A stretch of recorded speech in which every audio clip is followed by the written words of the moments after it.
Hey guys, so it's been quite a while since I put out a video here in my fish room, and well, I thought today would be the best day to put something out because this, my latest addition to the fish room. And not only is it a nice new saltwater tank, actually not new, it's been up and running for a while, but new to my house, but the inhabitants, seahorses, these little guys are awesome. They actually came from, well, this whole setup came from a customer of mine who I've been helping them take care of it and stuff for maybe almost a year now. And unfortunately, they were diagnosed with an illness, not the big one going around, but something actually much more serious, and they're no longer going to be able to take care of them. So they passed them on to me because they wanted them to go to a good home. These guys are so cute. And as you can see, there's some aptasia, giant aptasia, that have been getting out of control. Since this was their first tank, let alone saltwater tank, they didn't want any corals or anything.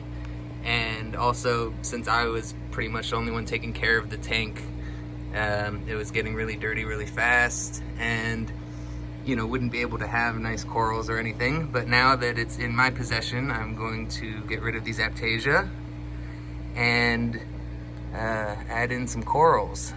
But this video for now is just about these cute little guys. There's another one hiding somewhere around here. Oh, there he is. So they're a ton of fun. And I'll show you here in a minute. I've already fed them, but I'll feed them again because since they do not have teeth, every time they eat, they make this like smack as they like suck in the, man, my voice did something weird there, but every time they suck in their food, they make a loud smack, and it's pretty entertaining. Also, they're always moving around and wrestling and clinging on to stuff. So I am gonna be getting some maybe like a sea fin or something thinner for them to latch on to more, because I know they really enjoy that.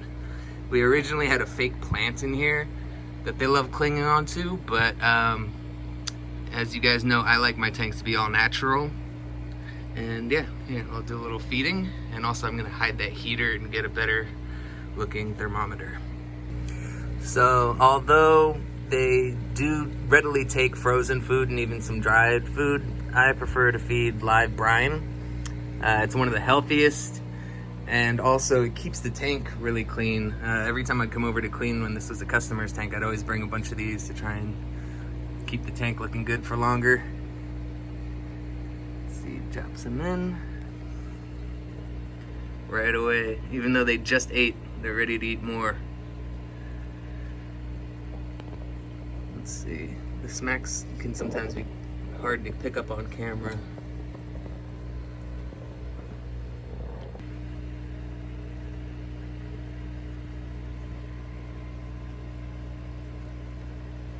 Not sure if you could hear any of those. Oh, there's another one.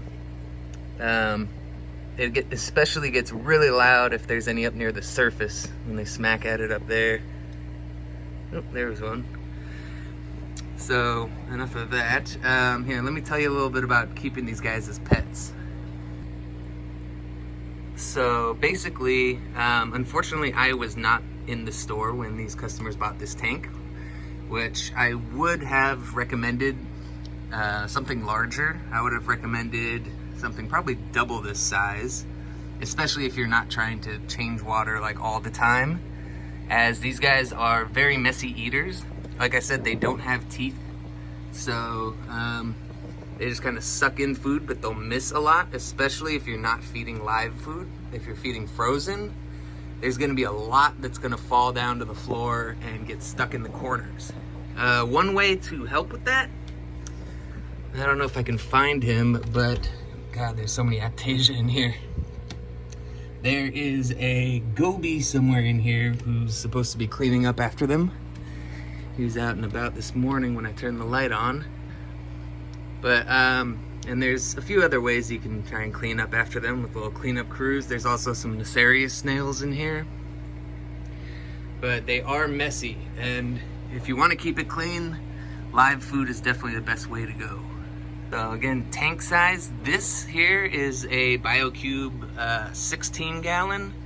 I would have recommended getting something probably around 32 to 40 gallons. And this is awesome. I love when they do this. They all latch on and just kind of hang on to each other. They are definitely one of the most entertaining animals I've ever kept, just because you can sit and watch them all day, and they're always just swinging around. They'll wrap around each other, throw each other around the tank. Really fun animals to watch, but a lot of work to keep them in a nice looking tank. So yeah, if you don't have live brine, you can always feed like frozen mysis is kind of my go-to, but it can get messy. You can also go with other, like little copepods work really well, like cyclops, or especially if you can get live copepods like tiger pods, or any other live little copepods you can get from your local fish store. That's always really good. You want to maintain good water quality, which I've mentioned before, but have lots of live rock and stuff, because there is going to be decaying food, especially if you're feeding frozen food. Other than the goby that I mentioned before, you can have like blue-legged hermit crabs, all kinds of different snails will work good.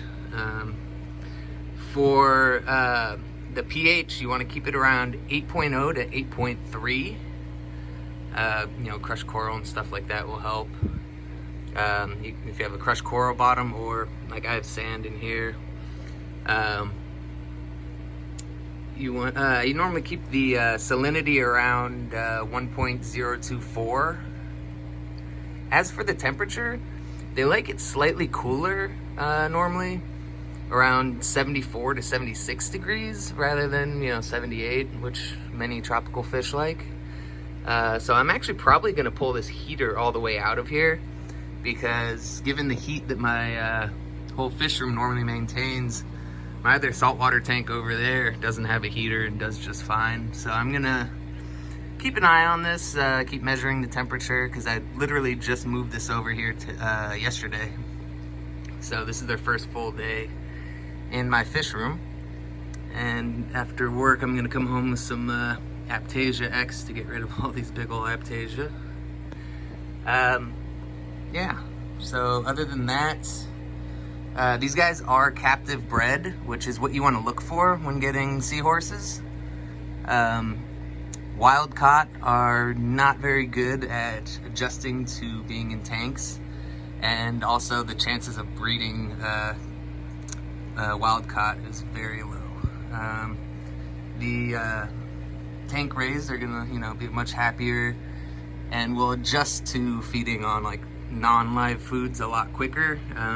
Usually when you buy them at a store, they're already on frozen food and have much longer lifespan.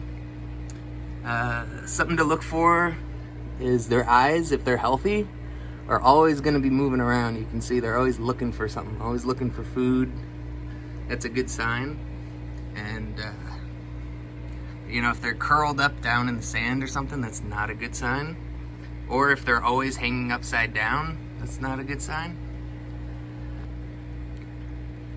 Another important thing to know with when getting seahorses is you want to know the species. Unfortunately, when these came into the store, they literally just come in as captive bred seahorses. I originally just assumed they were Hippocampus erectus, which is like one of the most common ones. But given how these guys haven't gotten too much bigger, and Hippocampus erectus get much larger usually. But personally, I haven't kept seahorses in my own personal tanks before, so I'm not exactly a full expert on them. So if anybody can correct me if these are a different species, I would like to know that. I hope you guys enjoyed this video, and I'll be sure to give an update soon once I get this tank looking much better and have a lot cooler stuff in it too, like a much better scape. Hey guys, quick update before I go. This is the next day. I decided to stick this fake thing in just to give them something to play on while I fix everything else up. Used some Aptasia X, and as you can see, all of the Aptasias are dead and gone. That stuff works amazingly. And I tossed in some zoanthids just like 5 minutes ago to start up a little bit of coral life in here. And yeah, everybody is happy, eating, and playing. I completely pulled out the heater because, as I expected, my fish room heats it almost too much. I gotta turn on, this thing apparently has a fan in here. I've been cooling everything down since with other means. But yeah.